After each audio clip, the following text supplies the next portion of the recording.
Welcome, everyone. Good afternoon. I'm Titonian Wallace, Chair of the Washington County Chamber Board of Directors. It's my pleasure to introduce today's program. At the Washington County Chamber, we are committed to fostering collaboration and innovative approaches that enhance the well-being of our community. One such initiative is the Washington County Deflection Program, which aims to divert individuals from the criminal justice system into more appropriate services for support. We are fortunate to have two key individuals with us today who will provide valuable insights into this important program. First, we have Danielle Farr, Washington County Deflection Program Director, whose leadership is driving the success of this initiative. Joining her is Washington County Under Sheriff John Cook, a critical partner in making sure the program operates effectively within our law enforcement framework.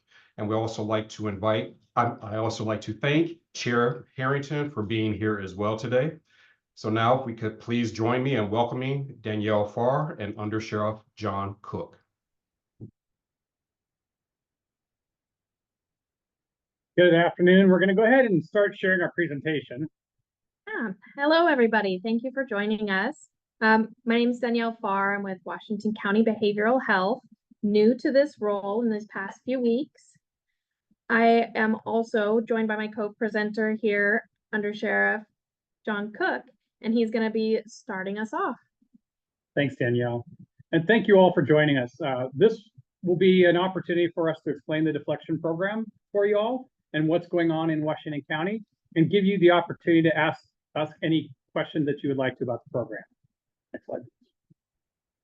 So we're going to start off talking about the Oregon Drug Intervention Plan. When community members passed Measure 110, they did it with good intentions to make sure that we in Washington County were really trying to get services to those community members that were battling with addiction. After the passage of Measure 110, there was some unforeseen consequences, and it was revisited through the Oregon Drug Intervention Plan and House Bill 4002. And basically, this new program recriminalizes the use and possession of hard drugs such as fentanyl, methamphetamine, heroin, cocaine, some of those drugs that had previously been decriminalized.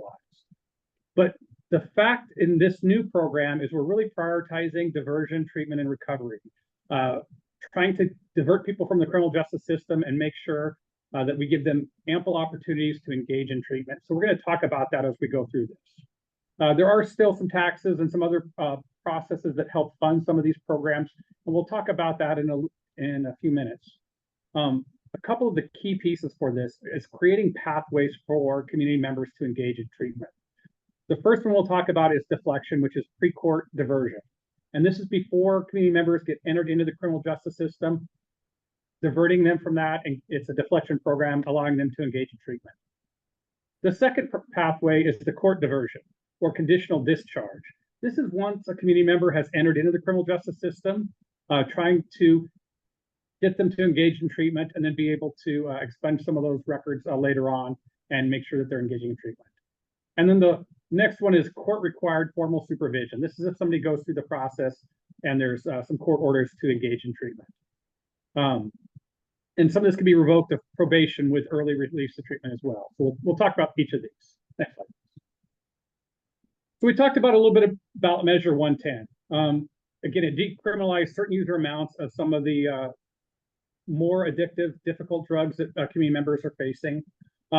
Post Measure 110, we did see spikes in drug overdoses and drug usage throughout the state, as well as throughout Washington County.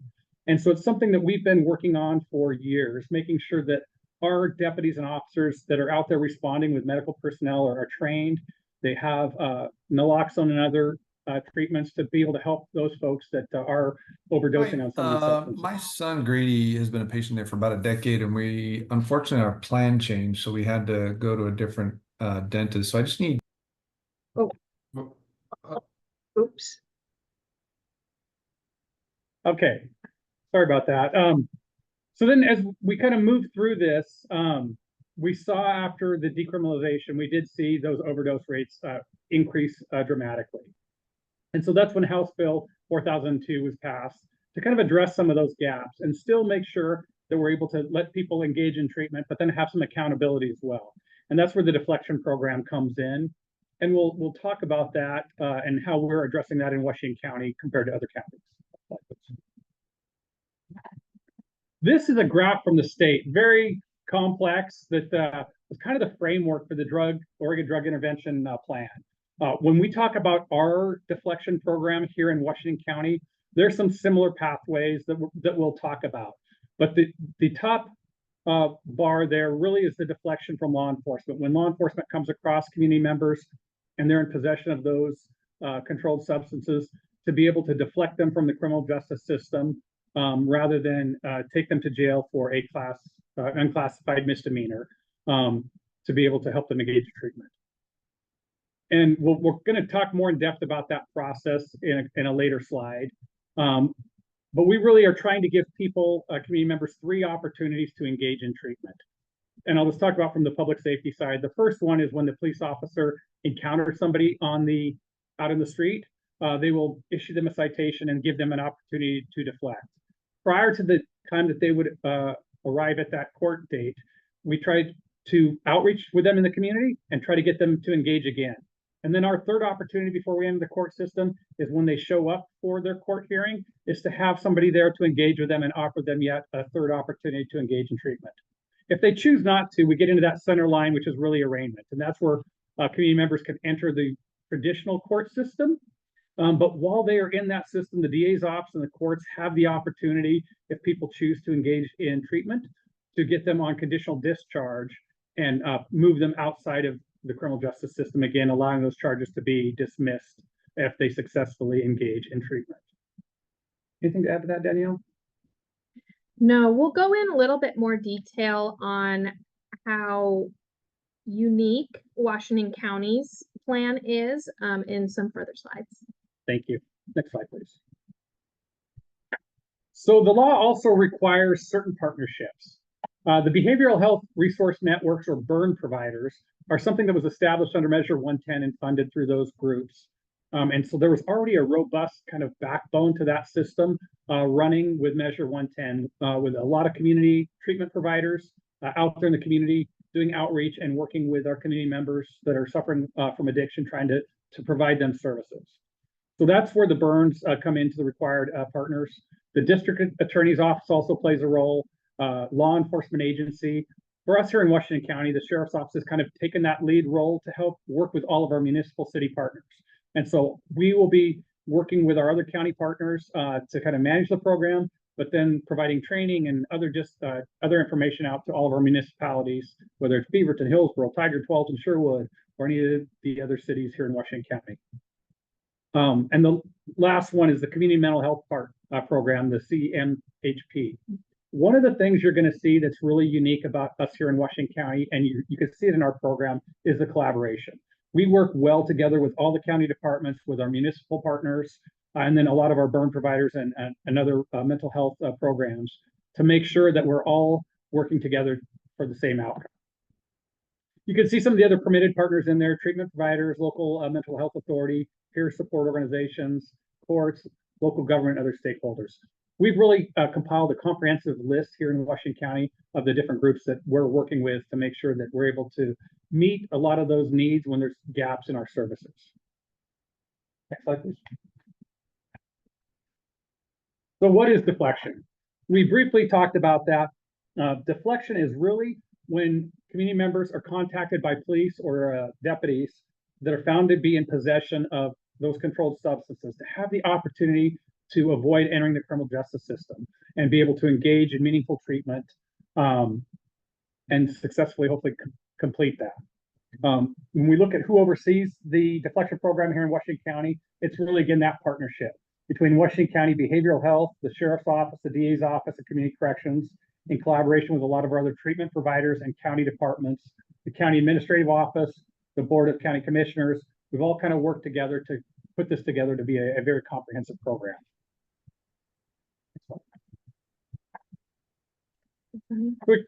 Yeah, we kind of talked about some of these, some of the main partners in here, but again, there's other partners that we continue to bring to the table when we see gaps in what we are providing to ensure that we all work together for the common goal of getting folks to engage in treatment.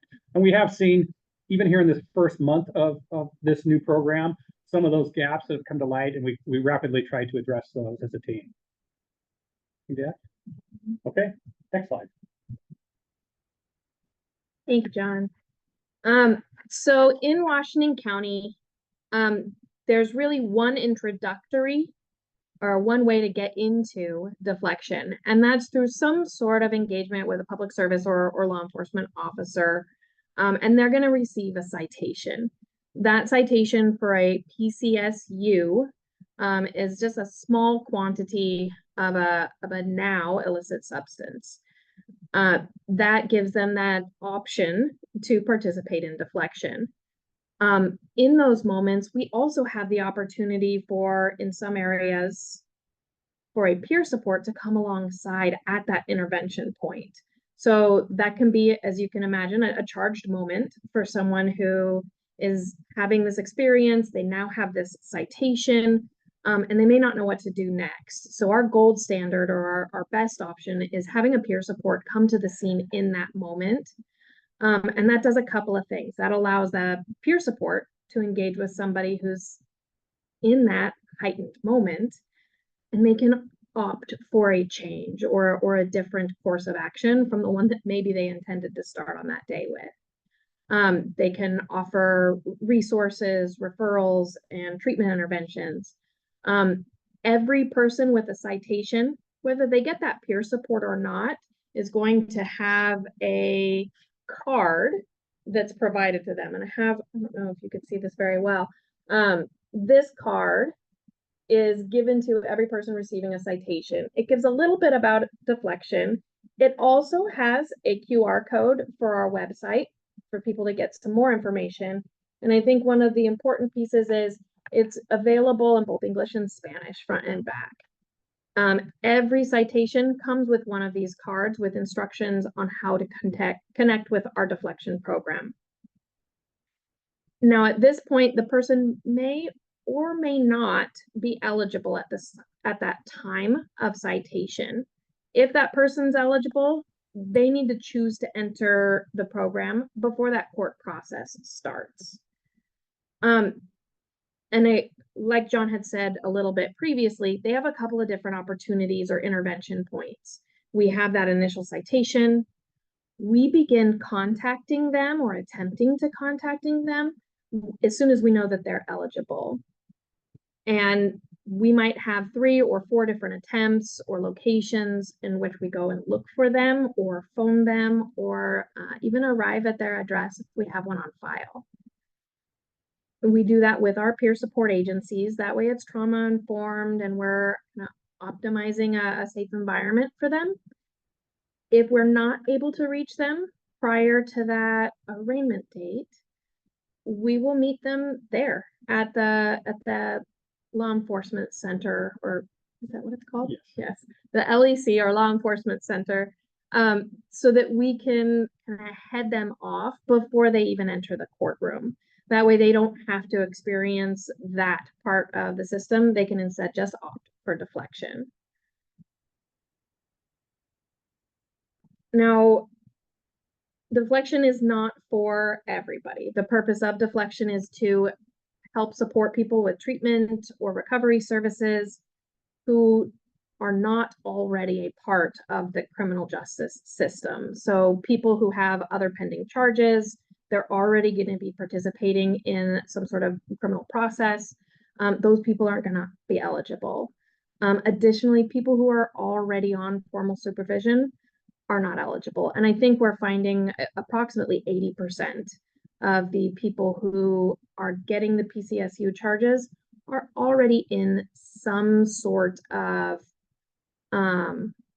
those who are not eligible are already in some sort of criminal justice process, like a probation or supervision of some sort.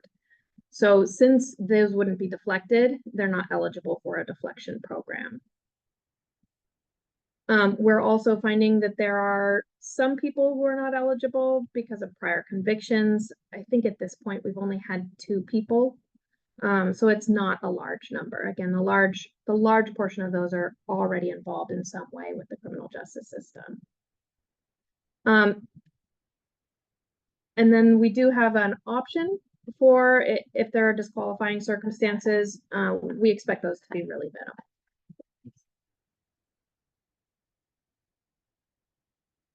So with deflection in Washington County, we're expecting folks to participate for approximately 6 months. This is one of the things that I think is unique to Washington County. We're looking for an overall substantial engagement in the recovery process, not just an introduction, but a meaningful introduction and relationship with their recovery providers. So a person is successfully deflected when they have elected to participate, but also have sustained some sort of engagement with a recovery partner. And then they also demonstrate that they'll likely continue that once deflection ends. Once we step out of that process, they're likely to continue that process of recovery moving forward. They will be considered unsuccessful or no longer a part of deflection if they end up with additional charges. Drug possession is not likely to be a disqualifier. The expectation there is that it can take a little bit for recovery to gain momentum and get traction. And with that, we don't want a second possession charge to be what takes them out of their opportunity for recovery. Now, also, if they fail to appear in court, or if they're just not connected, if they're not returning our calls, if they've kind of gone dark and we don't know what's happened, and they're not responding to our multiple outreach attempts, that person might also not be considered successfully deflected. If they do not move forward with a successful deflection, they would move into one of those other options that John had spoken of before, the conditional discharge or the other supervised approaches. So this is kind of our map. It looks similar to the previous slide, but it is a different process. This is just the deflection. So the top blue bubbles from the previous slide, this is a more whittled down or minutia focused version of that. So if a person qualifies for deflection, again, they meet those criteria. If they agree to it, they're going to be given a referral to treatment, or at least a referral to an assessment. That assessment is going to let their provider determine what kind of care and support their recovery and medical needs are going to require. Once they're in that process, we're meeting as a team weekly to just assess, are there unmet needs? Is there anything else we can be doing to make sure that their recovery traction is fully engaged? And once they've been in there 6 months or are substantially engaged in treatment, they will be a successful deflection. And that will give them full criminal record expungement so that they were never a part of that process on paper.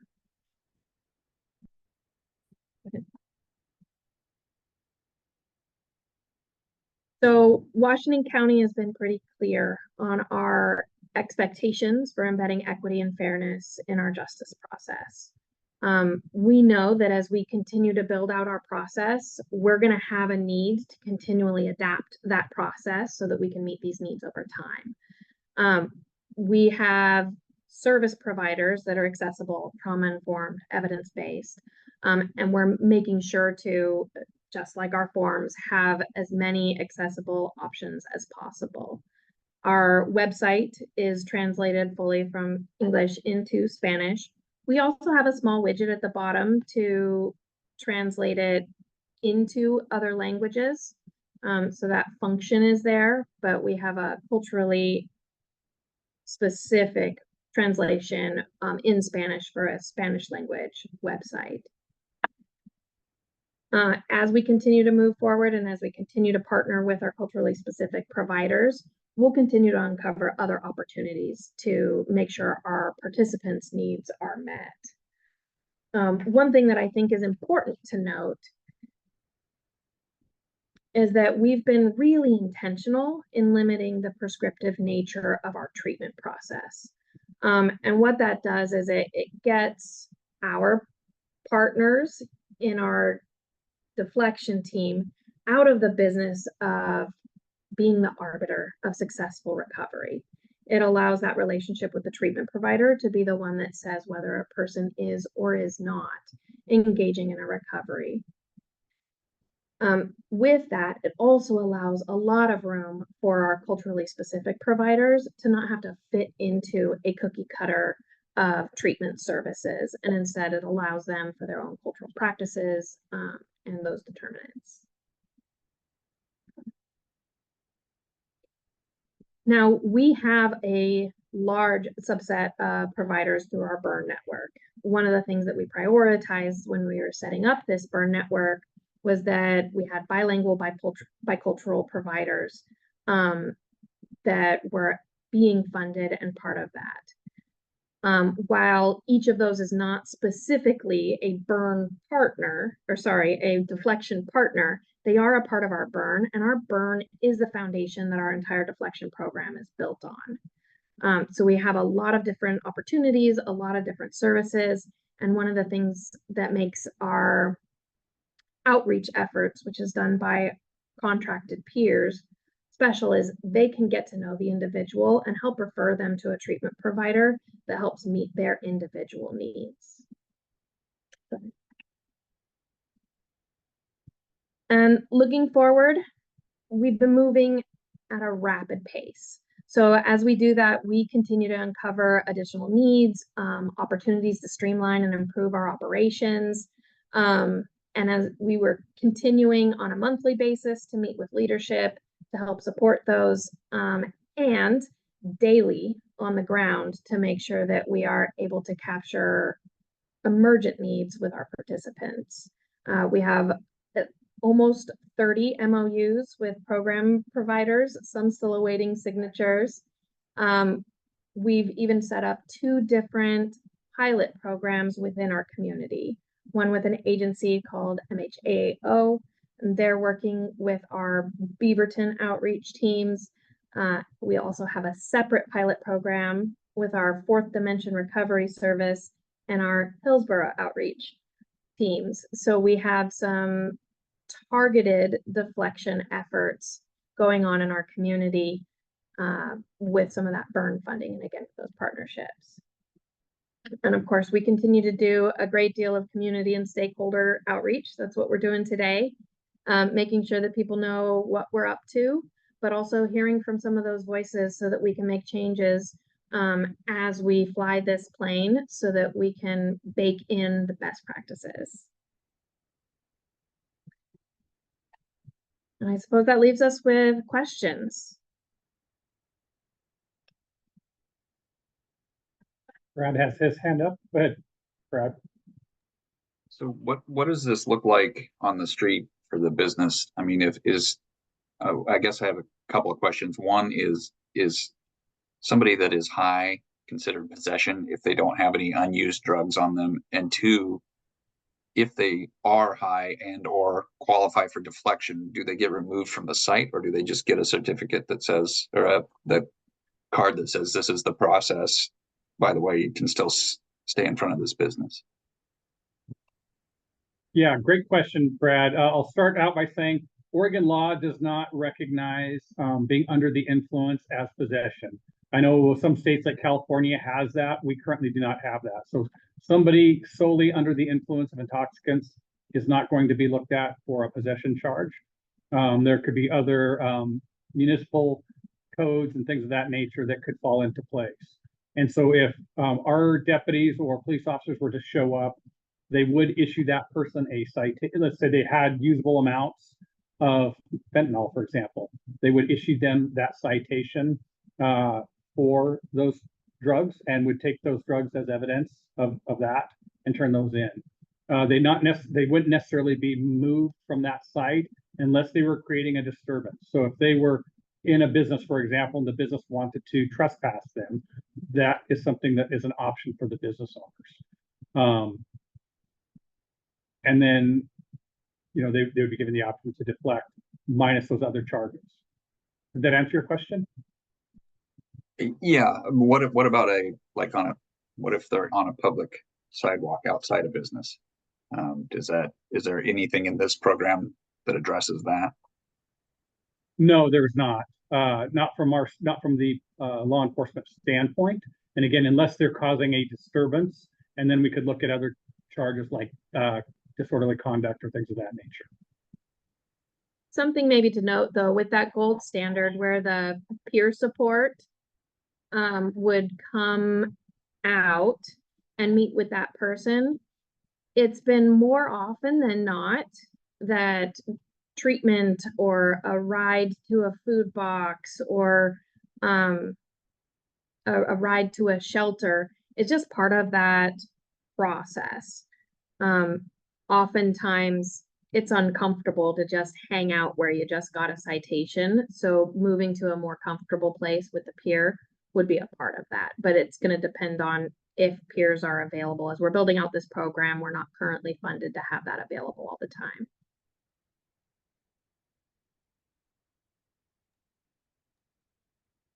Hello. Sorry.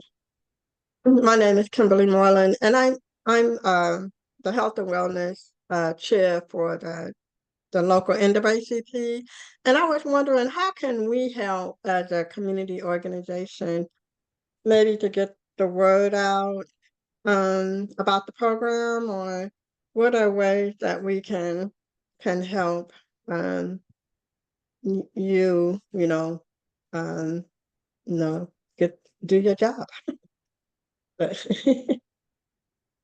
Well, Kimberly, I appreciate that sentiment because we certainly could use all the community support and help, especially when it comes to education and confidence building and just feeling really excited about what we can be doing here correctly, right? So I love that question. I think if there is one recommendation, I would say we have a deflection email. If you have any like recommendations for places or that we could do a presentation or groups that just have a lot of questions and you're like the website's not enough, I'm gonna really need someone to talk to. We're interested in sorting that out and making sure that we can provide information to people. So if you have those, put them in the chat. If you want to think on it a bit and send it to me, you can send it to me to our website. And let me see if I can get I just threw the Deflection Program Perfect. website in the chat, and there's a link in there to be able to reach out to the Deflection Program. Perfect. Yeah, I have a question. So with the recriminalization, I believe earlier in the presentation, you stated, or it was on a slide, I think, if someone in possession in an amount that was considered personal use amount, that's subjective to me. There's no number attached to it. So what is a definitive personal use amount, and what dictates personal use amount to the deflection program, as opposed to whatever's over that usage amount to arraignment?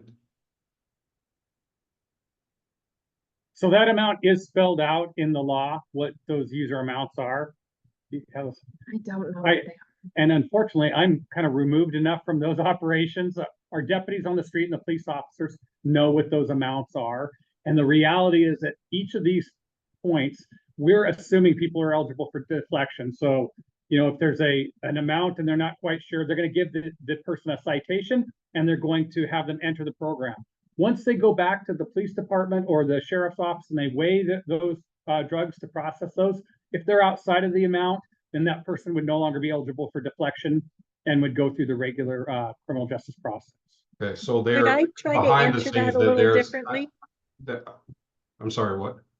Hi, this is Chair Catherine Harrington. I had a very similar question of our team. What do I know of criminal drugs? I don't, right? So our team had to actually give me an answer of, for example, fentanyl pills, it's 10 pills or less. And we know that there are people who are so addicted that they're taking multiple pills a day, even greater than that, in order to sustain that that level of high that they've become addicted to. So 10 pills in a day seems like a lot to me, given that I only take about 4 vitamins a day.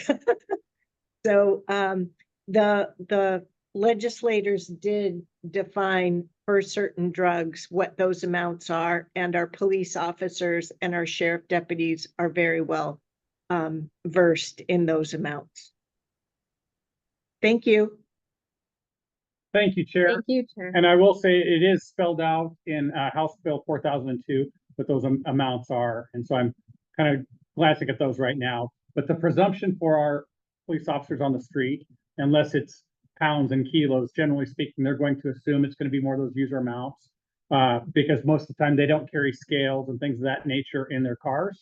And they could issue that citation. And then when they do determine the quantities, when they get back to the station, that can always change when it goes to the DA's office. That citation is really the charging instrument that gets people into the process, into the courthouse. And so then the DA's office will make the final decision on whether this is a PCSU or PCS misdemeanor or other potential felony charges. I think another piece that's worth mentioning, because I think it's kind of critical to how we look at the program where it is now and where we expect it to be in the fairly near future.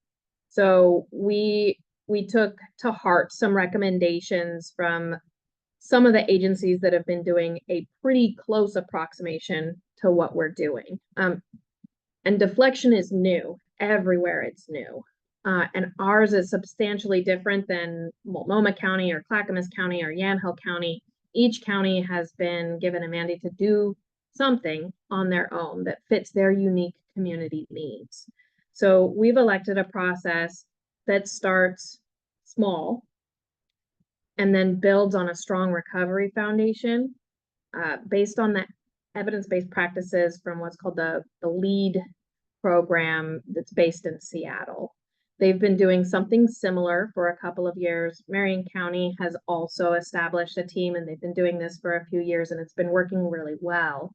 And what they've said to us over and over in every training that they have is start small and then open things up from there. Create a solid foundation so that you can establish trust with your community and then open from there. So right now we're starting on the smaller side of things, but continue to open that door wider. And there have been 2 instances already where we've identified some areas that we can open that door a little bit and a little bit to be more thoughtful about who we're bringing in and less exclusionary.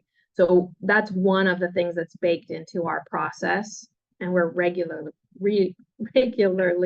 reevaluating so that we can make sure we're bringing in as many people as we can, but also bringing them into a secure and confident process. Brad, I see your hand up. Yes, so I just have a couple more questions on what it's going to look like on the street, because we've had to deal with these issues a significant amount of time in the last year and a half. So assuming, there's somebody that you think is using or is high or whatever in front of your business, you call the sheriff comes out, they elect to go to diversion. Does that mean that they are removed from the area, or is it because we've had discussions in the city of Salem with this exact same thing, and their program is to give them a date to meet with a caseworker. And so it's basically they come out, give you a ticket, and then leave. Is that how I'm assuming this is to work, or would they actually be removed from the process or the premises and then move into the program? Yeah, so currently, if it is a PCSU, an unclassified misdemeanor, they're going to be given a citation. And unless we have a peer navigator on scene that takes them to another, housing location or treatment facility, they will remain there in that location. We are not forcibly removing anybody if they're not committing any other crimes in that PCSU. Now, if they would like to go someplace else, we will often voluntarily transport people to another location. Now, some municipalities may have other city codes that could change that, but currently that's the way that we're operating in Washington County.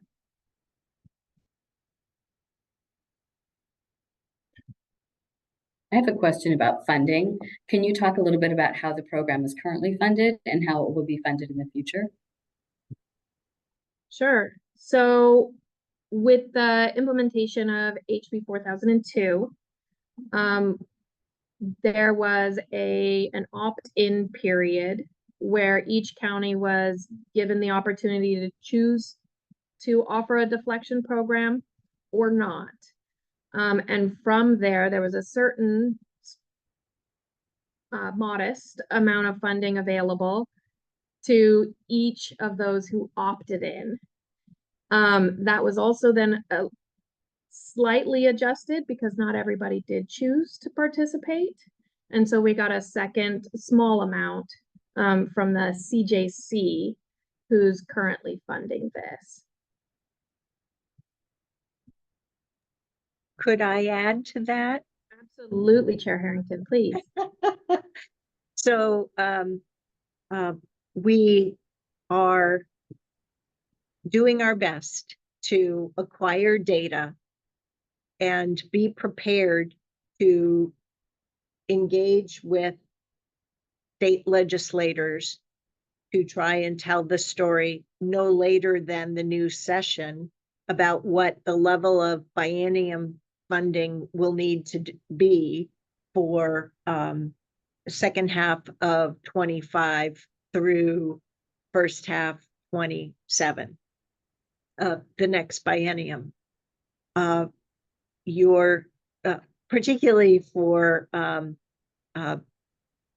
Washington County Chamber President Deanna Palm, she's also hearing about through the local Public Safety Coordinating Council how we are working on our state legislative ask to tell a clearer story to not only our Washington County legislators and state legislative leadership, but also all legislators, that they are requiring us to implement services without the level of funding needed to support those services.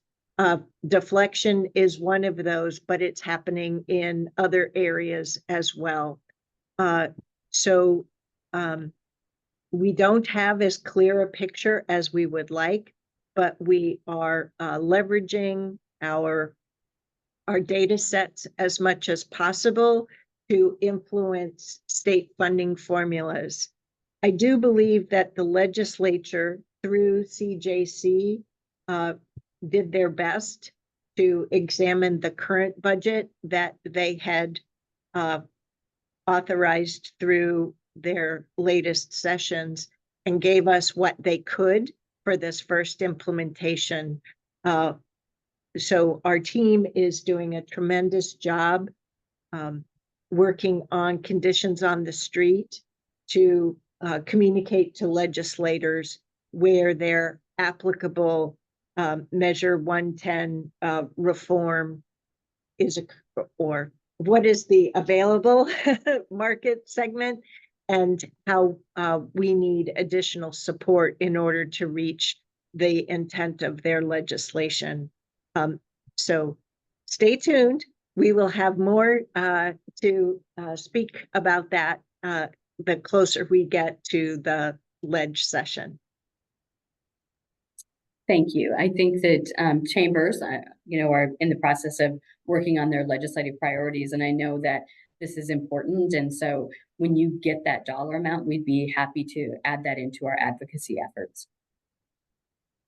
Thank you.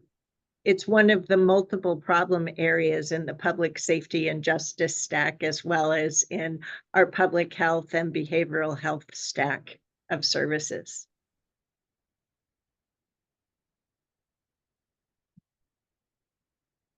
I know it's definitely our hope or our expectation to be as fiscally responsible, obviously, as we can. But I'm also hearing in some of the sentiment here that the what about in the moment is of particular concern. Like, what if we could help people right then, right there? And we agree. We've had multiple occasions already where people are cited and have that peer support come to that citation event. And by the end of that day, they're already in withdrawal management, which colloquially is called detox. And then by the end of the week, they're fully in deflection and housed. So if we can do that and we're funded and supported to be able to do that more broadly, I think the community experience of this deflection will be even more powerful, not to mention the participant experience. Christina. Thank you. I have a two-part question. So the first one is, can you share the type of numbers that you're seeing with the deflection program right now in Washington County? And the second part of my question is, having worked in the social arena with these kinds of issues, there are certain times of the year where we always see them escalate. The holidays is one. What is the county doing to prepare for that? Because those services get ramped up and sometimes they don't have the bandwidth, they don't have the people, they don't have the services available. So what are we doing to prepare for that? Yeah, so I come from that work. That's part of why I was chosen to be in this. So I'm very aware of how challenging it is to navigate the service need during those peak times. Those times are often laced with trauma and crisis and vulnerability, and executive functioning can drop off during those times, especially when it's cold and wet. And at the same time, we have those challenges of providers wanting to take some time with their families too. So we do have a provider network that is strained. However, because of some of the improvements via 110 in our provider network, it's been able to, especially in the outpatient arena, there's a lot more bandwidth than there used to be. The story of ability to get assessments 1 year ago, I used to be referring people and it would take them 6 weeks to 2 months to get their initial assessment. I have 3 different providers right now that can do same-day assessments. So there is some good news, some great news in that arena. That being said, withdrawal management, residential services, especially for those with SPMI or persistent mental health concerns, those are still a challenge. We have a robust peer network that can help meet with people and help support people. And I think it's important to know that as long as the court is open, we will move forward. We have to. So we don't get to take that time off or divert or stop entering people into deflection. We will be entering people into deflection. As to those numbers, right now they're greater than we anticipated, but they're not overwhelming. We've been able to ramp up our service availability just as fast, if not faster, as our participant rates. So as of today, we have 27 eligible participants. So it's roughly 1 new one every day. And we have 16 who have elected to participate. And I would say on average of those 16, they have had a minimum of 3 support contacts each.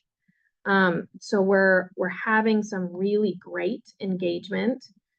And I think by the end of the month, within a week of the first, I guess within the next week, we expect to have some kind of nitty-gritty details in a really palatable presentation that we can show some folks of, like, this is how many people were in, this is how many treatment contacts, this is how long people have stayed engaged so far.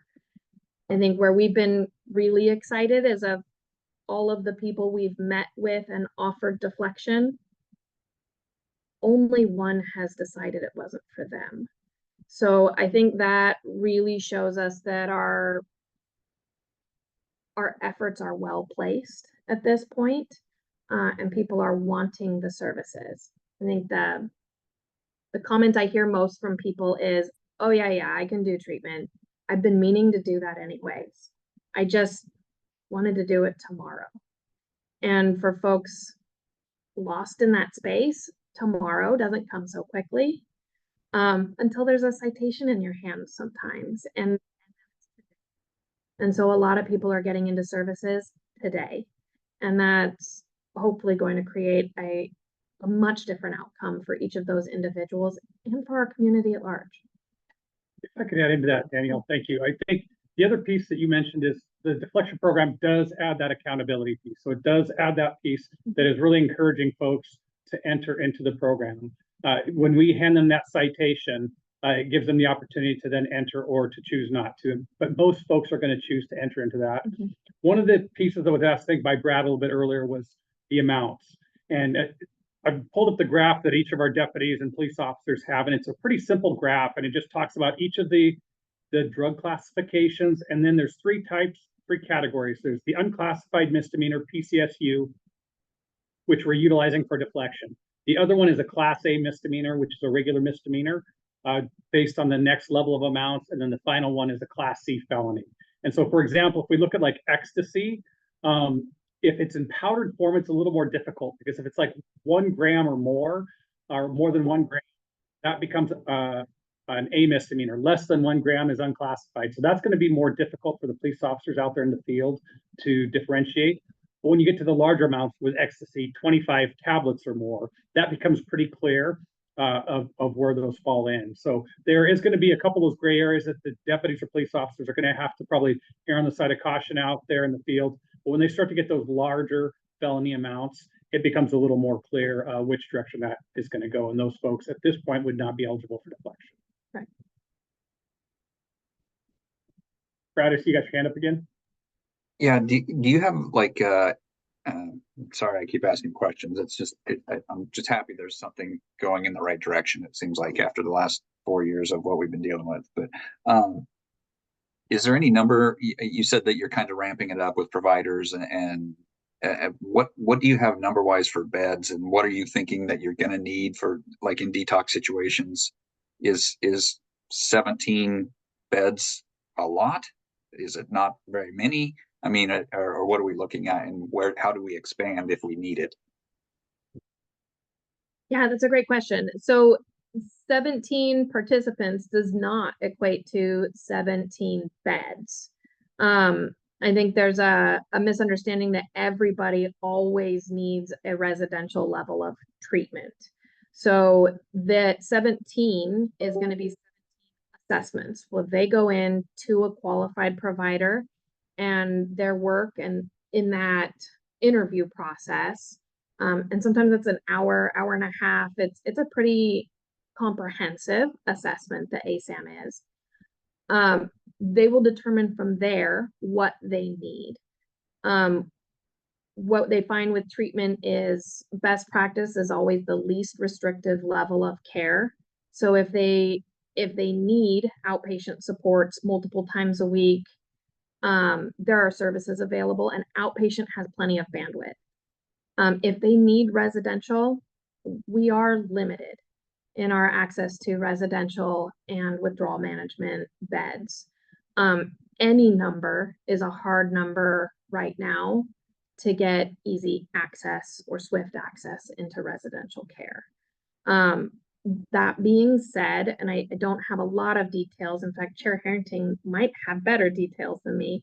We have our Washington County CAT project coming online. And while it's not a deflection resource, it's one of our many community resources that we're very excited about and will absolutely be serving our individuals. Chair Harrington, did you want to add a bit on dates or our enthusiasm there? Be happy to. So there, for the Center for Addiction Triage and Treatment, and don't worry, you do not need to remember that phrase. We are working to open 2 different facilities.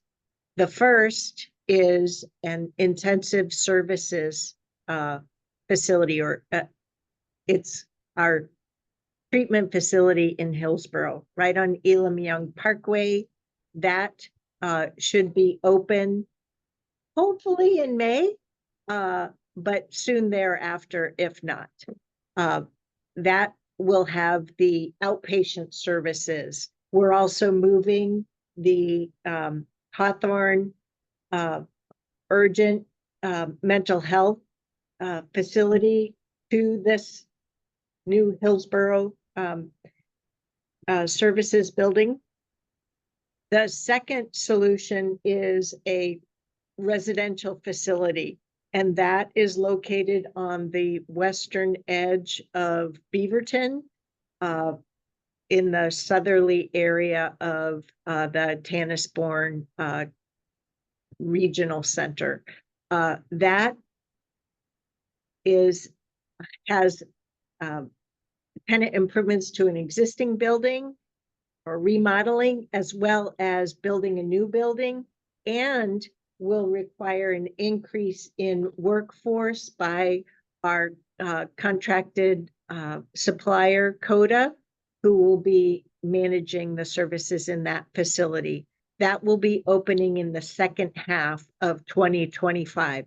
So we're really looking forward to this. The board first said yes to this idea in 2019. It's taken a while to assemble all of the capital dollars, but we're really proud of the support we've received from local cities who have redirected their opioid settlement dollars for the operation of those, as well as the state legislature and our federal delegation, who, in addition to set aside funding from the county, have been able to do the construction of these 2 new facilities. So we're hopeful it'll be even easier to find the necessary beds and services next year. It's just around the corner. Thank you, Chair Harrington. Okay, and we have a question from Kimberly in chat that says, does Monotma County have a deflection program? Yes, so most of the counties in Oregon did choose to participate in deflection, and I think all of the more populous counties. That being said, I think it's important when comparing those to know that it's not an apples to apples, it's more of an apples to rhinoceros kind of situation. So yes, they do. And each of these programs have had a limited time to set themselves up. And they're all committed to doing the best they can for their communities.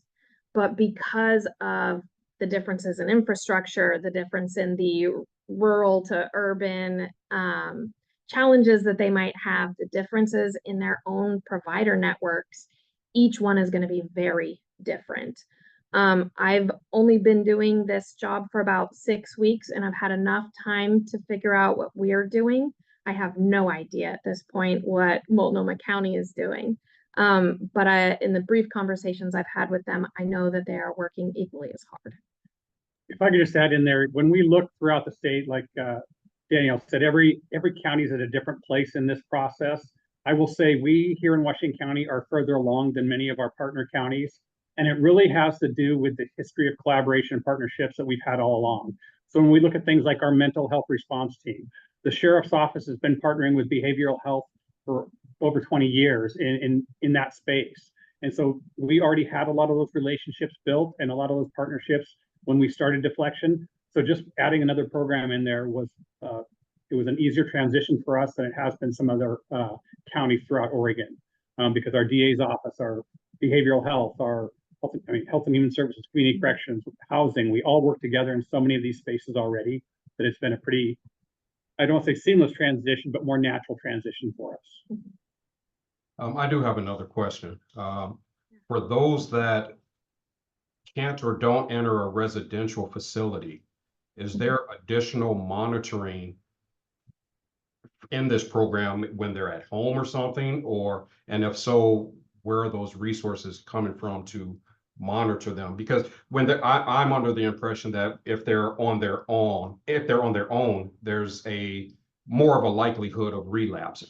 So are they being monitored outside of the facilities? If so, how? And if not, why not, and all of that? Yeah, the bulk of our participants will be at home, wherever that is. If they have an apartment or a loved one, or if they are houseless, they will be participating in services in that place that they call home. We have found on multiple that the biggest barrier to our participants seeking recovery housing, which there's some availability to, is their ability to be and sustain abstinence. So being free from substances. Being a part of the deflection program and getting into treatment is often a ticket into recovery housing as well.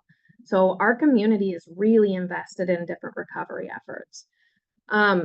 As far as what kind of monitoring, we meet as a deflection team, myself, a representative from the DA's office, a representative from the sheriff's office, a representative from our multiple burn partnerships and our peer supports, and also a housing representative to talk about how we can best case manage, but also are the folks engaged. Now, their treatment process is going to be up to their treatment provider. They're going to stay engaged with them, and they're going to report to us saying that person's engaged. We also have an expectation that they'll return my phone calls, they'll meet with their peer support, they'll respond to our outreach attempts. And if they're doing that and engaged in treatment, then they are successfully participating in deflection. If there's multiple weeks in a row where no one's heard from them, they might need that more structured version of support, which is more along that conditional discharge or more of a parole and probation type of setup. But we want to try this lower intensity option first.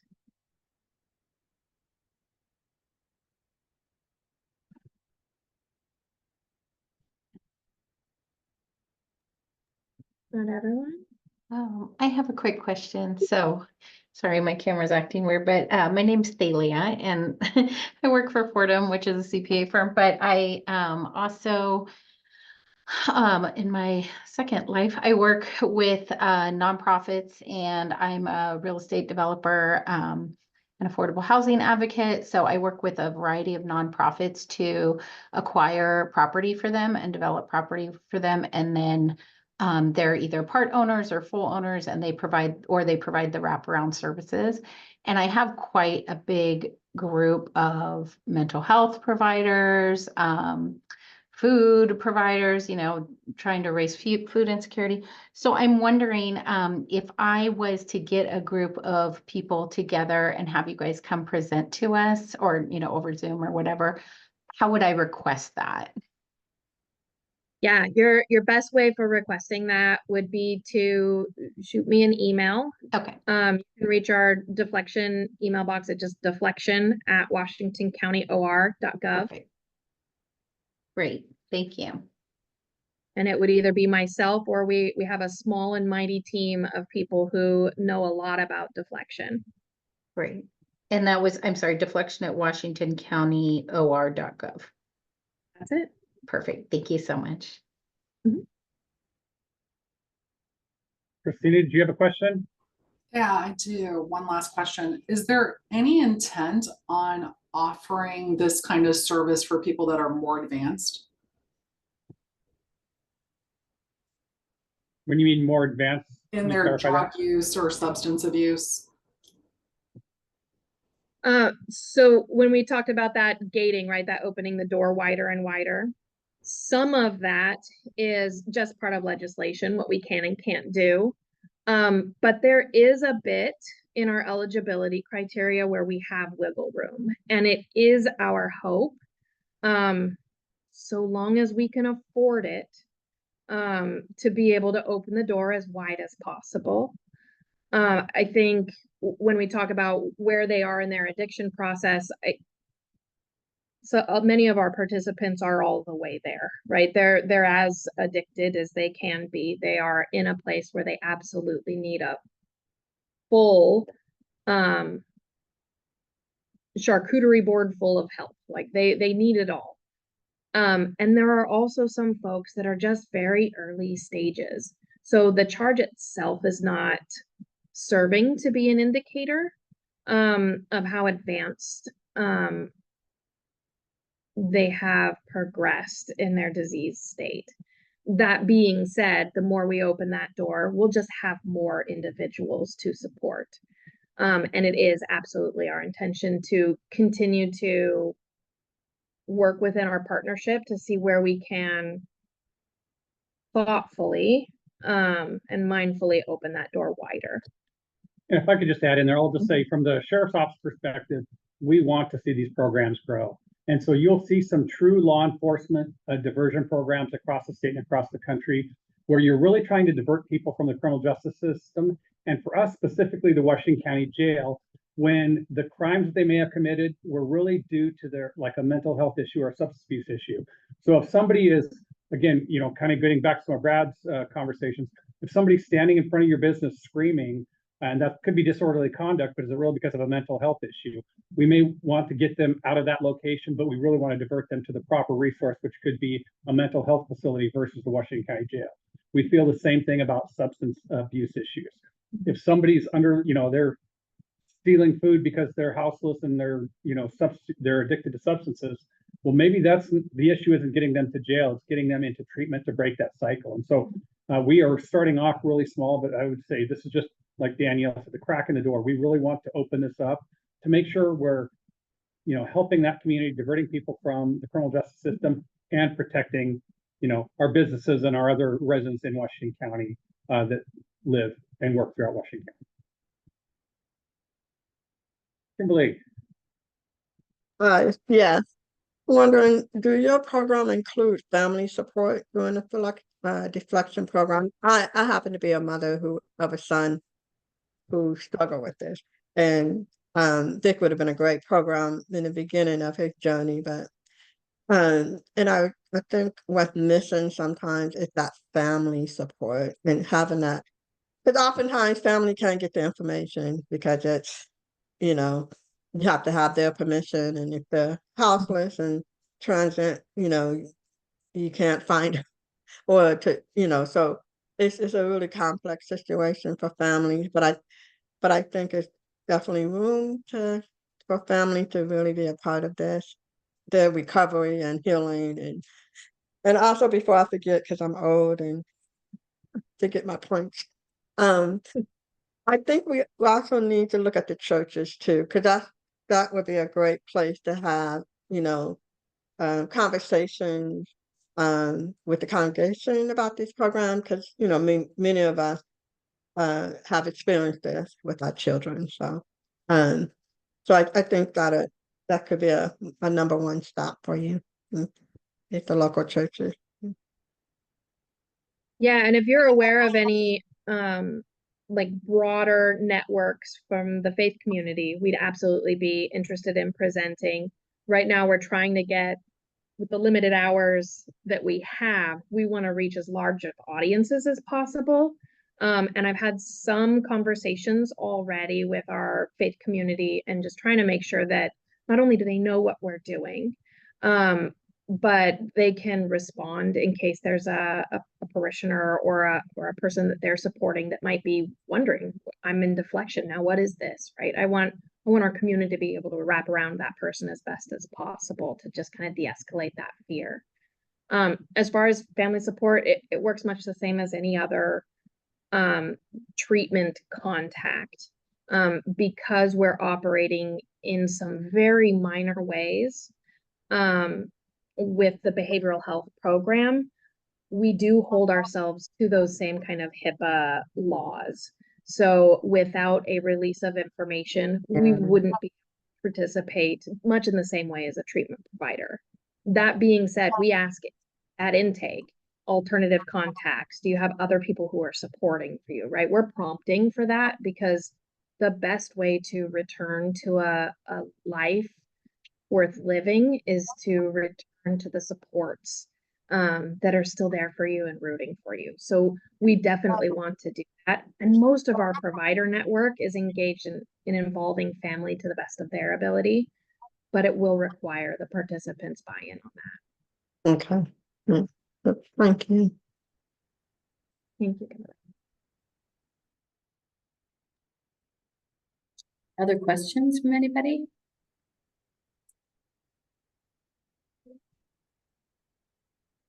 Well, what a great program. Thank you so much. Really appreciate it. All the information, very helpful to understand what's happening in Washington County. And you guys have done just a great job of putting this together in a very short period of time. So really appreciate that. And again, happy to work with you on funding for ongoing funding for this program, because I think it was a grant program. So I think that, obviously we're going to need to have conversations with the legislature around, what that's going to look like moving forward. Well, thank you for having us here as well. I mean, besides our internal partnerships, our external partnerships with the business community is also essential for us to help tackle some of these complex problems. So we really appreciate it. I'll turn it over to Danielle for any final words of wisdom. No, thank you all very much. And like I said, the best way to reach out, especially if you have large groups that really could use some information, or if you have feedback or ideas or little balls of thought that we just haven't really considered yet.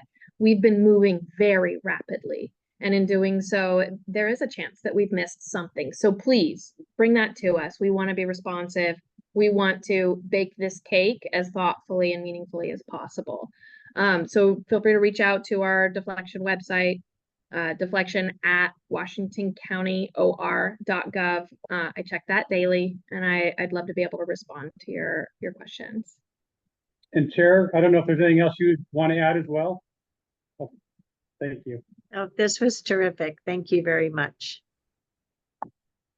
Great. Thank you all for taking your time today. Important information for our community, and please have a great rest of your day. Take care. Thanks so much. Bye.